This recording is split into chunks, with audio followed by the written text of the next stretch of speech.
ষষ্ঠ শ্ৰেণীৰ ছাত্ৰ-ছাত্ৰীসকল তোমালোকৰ ইংৰাজী ব্যাকৰণৰ এটি বিষয় ইণ্টাৰোগেটিভ সেন্টেন্স অৰ্থাৎ এটা বাক্যক আমি কেনেকৈ ইণ্টাৰোগেটিভ কৰিব পাৰোঁ আৰু সেই ইণ্টাৰোগেটিভ বাক্যটো কি ধৰণৰ ইণ্টাৰোগেটিভ বাক্য বা ইণ্টাৰোগেটিভ সেন্টেন্স দুই প্ৰকাৰৰ আছে এটা হৈছে অক্সিলাৰী ভাৰ্বৰ দ্বাৰা আৰম্ভ যাক আমি ইয়েছ নো টাইপ কুৱেশ্যন বুলি কওঁ আৰু দ্বিতীয়টো হৈছে WH কুৱেশ্যন অৰ্থাৎ এনেকুৱা প্ৰশ্নবিলাক WH কুৱেশ্যন বুলি যাক আমি কৈছোঁ সেই প্ৰশ্নবিলাক আচলতে হু হুৱেৰ হুজ হাউ হুম হোৱাই এনেকুৱা শব্দবিলাকেৰে কুৱেশ্যন ৱৰ্ডবিলাকেৰে আৰম্ভ হয় গতিকে আজি আমি এই ভিডিঅ'টোত যিখিনি কথা আলোচনা কৰিম সেই কথাখিনি হৈছে সম্পূৰ্ণ ইয়েছ নো টাইপ কুৱেশ্যন অৰ্থাৎ অক্সিলাৰী ভাৰ্বৰ সহায়ত আমি কোনো এটা বাক্য কেনেকৈ প্ৰশ্নবোধক বাক্যলৈ ৰূপান্তৰিত কৰিব পাৰোঁ সলনি কৰিব পাৰোঁ সেই বিষয়ে আজিৰ এই ভিডিঅ'টোত আমি আলোচনা কৰিম আশা কৰোঁ তোমালোকে কথাখিনি ভালদৰে আয়ত্ত কৰিব পাৰিবা তেনেহ'লে আহাচোন আমি পাঠৰ ছাত্ৰ-ছাত্ৰীসকল তোমালোকে ইণ্টাৰোগেটিভ সেন্টেন্স কৰোঁতে প্ৰথমতে শিকি ল'বলগীয়া কথাটো হৈছে অক্সিলাৰী ভাৰ্ব এই সম্বন্ধে আগতে তোমালোকক কোৱা হৈছিল অক্সিলাৰী ভাৰ্ব যাক আমি হেল্পিং ভাৰ্ব বুলিও কওঁ অসমীয়াত ইয়াক কোৱা হয় সহায়কাৰী ক্ৰিয়াপদ ইয়াত এটা বাক্য দিয়া হৈছে তোমালোকে মন কৰাচোন যে U R reading a book এই বাক্যটোত মেইন ভাৰ্ব বা প্ৰিন্সিপাল ভাৰ্ব হ'ল ৰিডিং অৰ্থাৎ মূল ভাৰ্ব হৈছে ৰিড মানে হৈছে পঢ়া আৰু পঢ়া কাৰ্যটোক চলাই থকা বুজাবৰ কাৰণে ইয়াত ING মূল ভাৰ্বৰ লগত ING যুক্ত কৰি দিয়া হৈছে গতিকে ৰিডটো হৈছে মূল ভাৰ্ব বাক্যটোৰ মেইন ভাৰ্ব বা প্ৰিন্সিপাল ভাৰ্ব বুলি কৈছে যাক আমি অসমীয়াত মূল ভাৰ্ব বুলি কওঁ আৰু এই ভাৰ্বটোৰ আগত চোৱাচোন আৰ ব্যৱহাৰ কৰি থোৱা আছে এই আৰটো হৈছে কি এটা ভাৰ্ব অৰ্থাৎ ৰিডিং অৰ্থাৎ ৰিড ভাৰ্বটোৰ যিটো কাৰ্য সেই কাৰ্যটো চলি থকা বুজাবলৈ কি কৰা হৈছে আৰটো ব্যৱহাৰ কৰা হৈছে আৰু এই আৰটো হৈছে বি ভাৰ্বৰ এটা ৰূপ আৰু এই ৰূপটো বৰ্তমান কালত ব্যৱহাৰ কৰা আছে আৰটো বাক্যটো কি টেন্সত আছে আমি ক'ম প্ৰেজেণ্ট কণ্টিনিউৱাছ টেন্সত আছে অৰ্থাৎ পঢ়ি থকা কামটো চলি আছে এই অৰ্থটো এই বাক্যটোৰ জৰিয়তে প্ৰকাশ কৰিছে গতিকে অক্সিলাৰী ভাৰ্ব হেল্পিং ভাৰ্ব বা সহায়কাৰী ক্ৰিয়াপদ আমি কাক বুলি ক'ম তে মেইন ভাৰ্বক সহায় কৰা যিটো ক্ৰিয়াপদ মেইন ভাৰ্বক মন কৰিবা মেইন ভাৰ্বক সহায় কৰিবৰ কাৰণে মেইন ভাৰ্বৰ আগত যিটো ভাৰ্ব ব্যৱহাৰ কৰা হ'ব সেই ভাৰ্বটোক আমি অক্সিলাৰী ভাৰ্ব নতুবা হেল্পিং ভাৰ্ব নতুবা অসমীয়াত আমি সহায়কাৰী ক্ৰিয়া বুলি ক'ম এতিয়া কথা হ'ল কি যে এনেকুৱা ভাৰ্ব অৰ্থাৎ অক্সিলাৰী ভাৰ্ব মুঠতে কিমানটা আছে তোমালোকে জানানে অক্সিলাৰী ভাৰ্ব মুঠতে 24টা আছে এই বিষয়ে তোমালোকে পাইছা ভাৰ্বকেইটা আগতে দিয়া হৈছে অক্সিলাৰী ভাৰ্ব মুঠতে 24টা আছে সেইকেইটা কি কি চোৱাচোন এবাৰ am are is was were do does did have has had shall will would should can could may might must ought dare need আৰু used to এইকেইটা ভাৰ্বক আমি অক্সিলাৰী ভাৰ্ব বুলি ক'ম তেনেহ'লে আহাচোন আমি বাক্যত এই ভাৰ্ববিলাক কেনেকৈ ব্যৱহাৰ কৰা হয় আৰু ক'ত ব্যৱহাৰ কৰি কোনো এটা বাক্যক ছাত্ৰ-ছাত্ৰীসকল আমি এতিয়া আলোচনা কৰোঁ আহাচোন যে এনচাৰৰ ওপৰত ভিত্তি কৰি ইংৰাজী কুৱেশ্যনবিলাকক প্ৰধানকৈ দুটা ভাগত ভাগ কৰিব পাৰি এই কথাটো মন কৰিবা প্ৰথম কথা হ'ল যে যিবোৰ এনসাৰ ইয়েস বা নোৰে দিব পাৰি যিবিলাক প্ৰশ্নৰ উত্তৰ হয় বা নহয়ৰে ক'ব পাৰি হয় বুলি কম বা নহয় বুলি কম এনেকৈ উত্তৰ ক'ব পাৰি সেইবিলাক বাক্যক আমি কি বুলি কওঁ জানানে ইয়েস নো কুৱেশ্যন বুলি কওঁ বা ইয়েস নো টাইপ কুৱেশ্যন বুলি কওঁ এইটো প্ৰথম কথা দ্বিতীয় কথা হৈছে যেটো মই আগতে ক'লো যে যিবিলাক প্ৰশ্নৰ উত্তৰ হিচাপে কোনো এটা তথ্যৰ যোগান ধৰিব লাগে সেইবিলাকক আমি WH কুৱেশ্যন বা ইনফৰমেশ্যন কুৱেশ্যন বুলি ক'ব পাৰোঁ কাৰণ এইবিলাক কুৱেশ্যন কিহেৰে আৰম্ভ হয় জানানে হোৱাট হোৱাই হুইচ আদি WH থকা শব্দৰ সহায়ত সেই প্ৰশ্নবিলাক সাজিব লগা হয় WH নাথাকিলেও হাউ শব্দটো WH শব্দৰ ভিতৰতে ধৰা হয় যেনে হোৱাট ইজ ইউৰ নেম এই প্ৰশ্নটো WH কুৱেশ্যন কাৰণ ইয়াত WH শব্দ থকা হোৱাট শব্দটো ব্যৱহাৰ হৈ আছে তোমাক যদি কোনোবাই সোধে হোৱাট ইজ ইউৰ নেম তুমি কি ক'বা ইয়েস নো এনেকৈ ক'লেতো নহ'ব কাৰণ ইয়াৰ উত্তৰটো সেইটো শুদ্ধ হোৱা নাই গতিকে তুমি কি ক'ব লাগিব my name is yes my name is কিবা এটা নাম তোমালোকে ৰীতা গীতা ৰাম যদু কিবা এটা ক'ব লাগিব গতিকে এনেকুৱা কুৱেশ্যনবিলাক হৈছে WH কুৱেশ্যনৰ ভিতৰুৱা কিন্তু যিবিলাক প্ৰশ্নৰ উত্তৰ আমি হয় বা নহয় ইয়েস বা নোৰে ক'ব পাৰোঁ সেইবিলাক হৈছে ইয়েস নো টাইপ কুৱেশ্যন গতিকে আমি আজিৰ এই যিটো কালাংশ এই কালাংশটোত ইয়েস নো টাইপ কুৱেশ্যনৰ বিষয়ে আলোচনা কৰিম চোৱাচোন যে ইয়েস নো টাইপ কুৱেশ্যন প্ৰথমতে 1 নম্বৰ নিয়ম হৈছে সাধাৰণতে অক্সিলাৰী ভাৰ্বটো সাবজেক্টৰ আগত ব্যৱহাৰ কৰি প্ৰশ্ন সজা হয় অক্সিলাৰী ভাৰ্বটো সাবজেক্টৰ আগত লৈ আনি কি কৰা হয় প্ৰশ্নটো সাজা হয় যেনে উদাহৰণ হিচাপে তোমালোকক ইয়াত দিছে জন কেন সুইম ইয়াত চোৱা এই সুইম শব্দটো এটো ভাৰ্ব গতিকে সুইম ভাৰ্ব ইয়াৰ আগত কি ব্যৱহাৰ কৰা হৈছে তোমালোকে তালিকাত ইতিমধ্যে অক্সিলাৰী ভাৰ্ব কিটা পাইছা গতিকে কি আছে কেন আছে কোড ব্যৱহাৰ হৈছে কেনটো মূল ভাৰ্বৰ আগত কেন ব্যৱহাৰ কৰি লিখা হৈছে জন কেন সুইম গতিকে এই বাক্যটো যদি আমি সলনি কৰিব লাগে আমি নিয়মটো কি পালো যে সাবজেক্টৰ আগত ইন্টাৰোগেটিভ কৰোতে সাবজেক্টৰ আগত অক্সিলাৰী ভাৰ্বটো লিখিব লাগে গতিকে সাবজেক্ট কি জন সাবজেক্ট কাক বলে যিয়ে কামটো কৰে কামটো কৰাজনক কোৱা হয় সাবজেক্ট গতিকে হাতৰা কামটো কোনে কৰিছে জনে কৰিছে গতিকে জনটো হৈছে সাবজেক্ট আৰু আমি কি কৰিম যে অক্সিলাৰী ভাৰ্বটো কোড বহুৱালে বাক্যটো ইন্টাৰোগেটিভ সেন্টেন্স হ'ব সাবজেক্টৰ আগত গতিকে ইয়াক যদি আমি ইন্টাৰোগেটিভ সেন্টেন্স কৰো কি হ'ব জন কেন সুইম এইটো হ'ব কেন জন সুইম কেন জন সুইম এইটো হ'ব অৰ্থাৎ জনটো হৈছে সাবজেক্ট ইয়াৰ আগত আমি অক্সিলাৰী ভাৰ্ব কেন লিখিছো আৰু মূল ভাৰ্বটো শেষত বহি সুইমটো শেষত বহিছে আৰু ইয়াৰ পিছফালে কি হৈছে কুৱেশ্যন মাৰ্ক প্ৰশ্নবোধক চিহ্নটো ব্যৱহাৰ কৰা হৈছে যেহেতু এইটো এটা প্ৰশ্নবোধক বাক্য হল ঠিক এইদৰে দা বোট হেজ লেফট গতিকে ইয়াত লেফটটো হৈছে মূল ভাৰ্ব আৰু ইয়াৰ আগত ব্যৱহাৰ হৈ আছে মূল ভাৰ্বৰ আগত হেজ সাবজেক্ট হৈছে দা বোট গতিকে নিয়ম মতে আমি কি পাম প্ৰশ্নবোধক বাক্য সজিব লাগিলে কৰিব লাগিলে যে দা বোটটো সাবজেক্ট ইয়াৰ আগত অক্সিলাৰী ভাৰ্ব হেজটো আহিব আৰু মূল ভাৰ্ব কি আছে লেফট এটো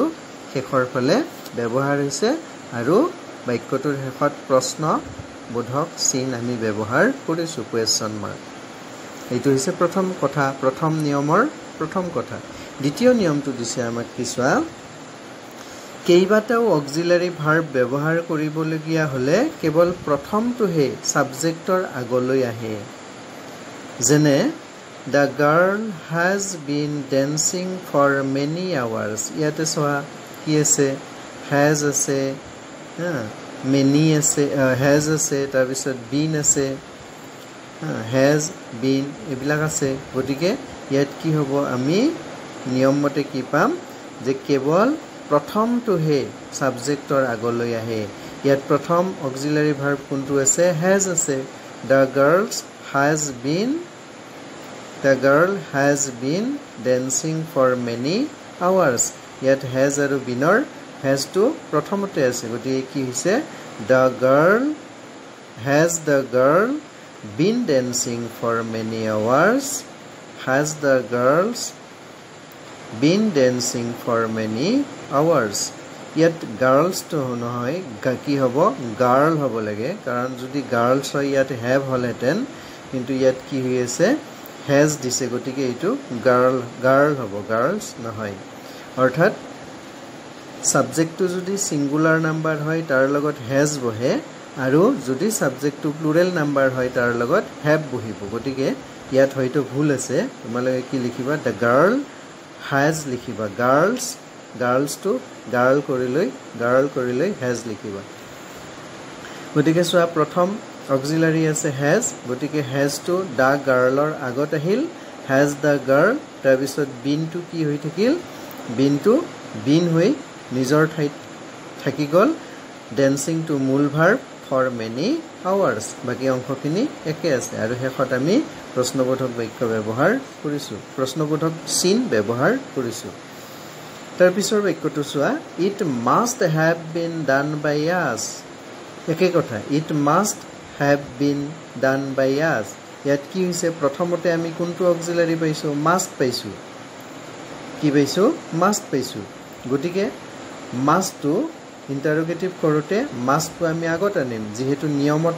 আমাক কৈছে যে প্ৰথমতে যেটো আমি অক্সিলাৰী পাম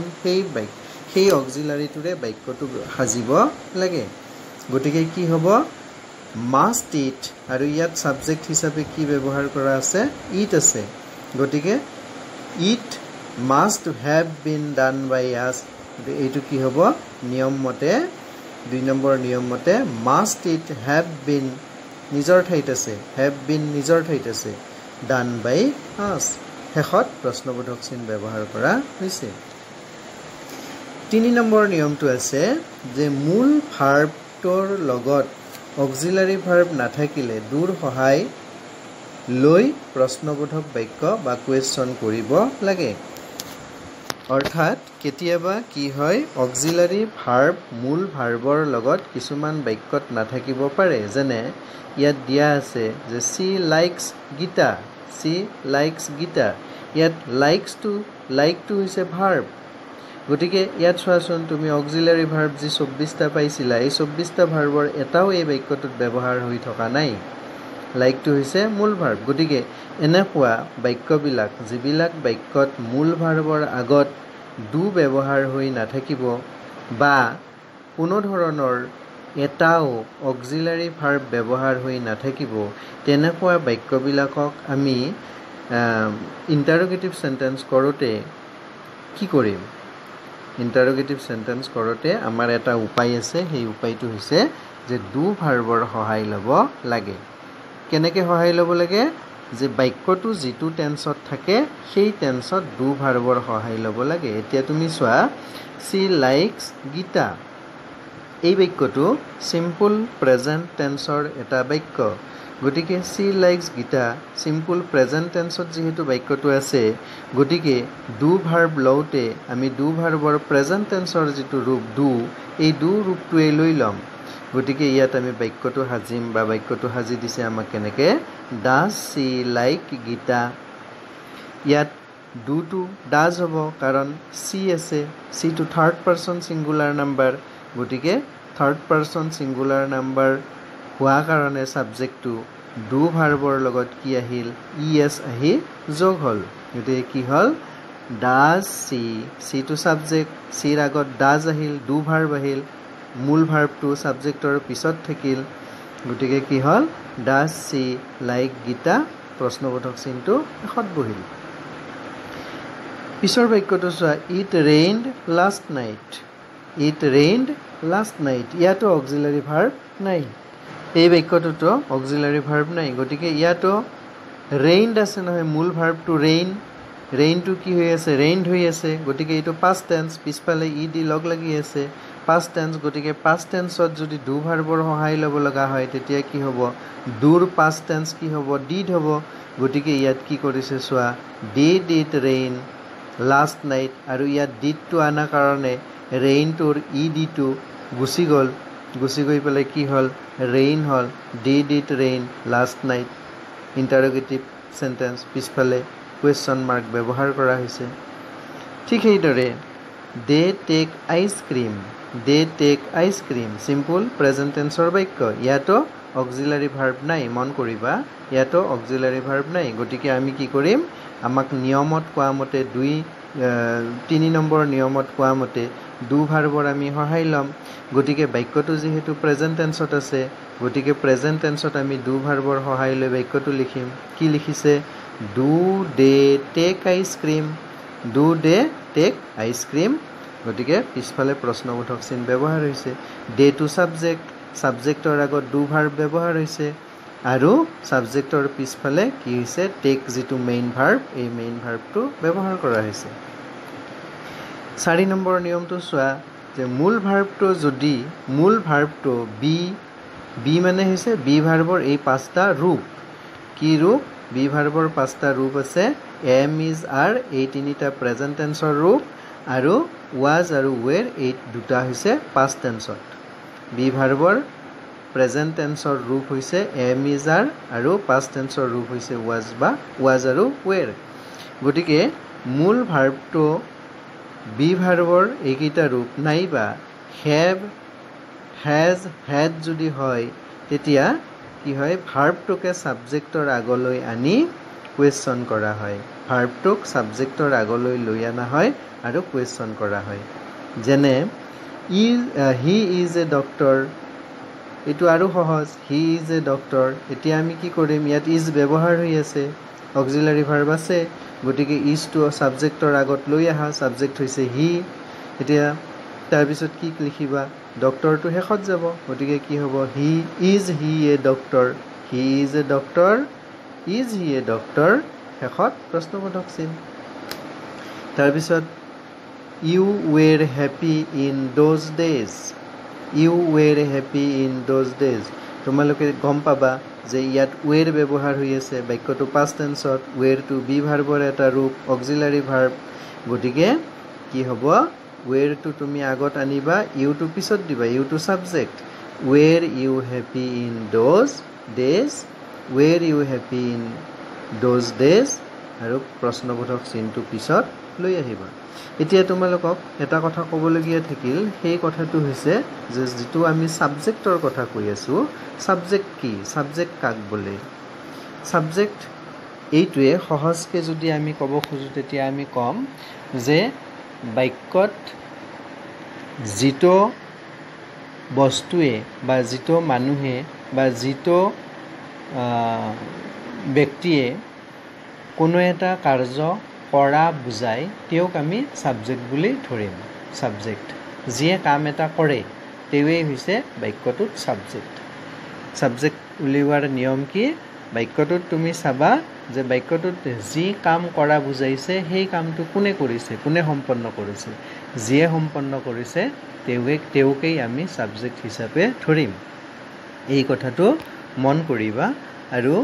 ইয়াত দিয়া থকা যিকেইটা নিয়ম এই নিয়মকেইটা সুন্দৰভাৱে তোমালোকে মুখস্থ কৰিবা বাক্যকেইটা ভালদৰে